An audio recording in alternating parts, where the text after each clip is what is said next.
So guys, I was casually feeding my sheeps, then I threw, I need to make another animal farm, so I decided to make a pig farm.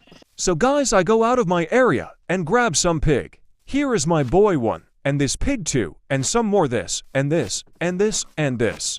And these also, so then I grab them to my base really quick. So guys, now we are in our base, so let me build a temporary base for them pigs. So guys, I was just building, then a broken car engine come to disturb me, and let has full 3 of them. So I give them both a heaven ticket. So guys, after giving them a ticket, I go back to start the work. So guys, it seems like our temporary farm is ready. So one of you guys tell me how to revive the dried ghost, so do it as my subscriber tell me. So first I collect it, then I make a room for him. Then I started to wait for it like 15 minutes, and I think nothing is working, then this happened. Oh guys, see, it's looking like he changed his face. You are like what the foo #K is going on.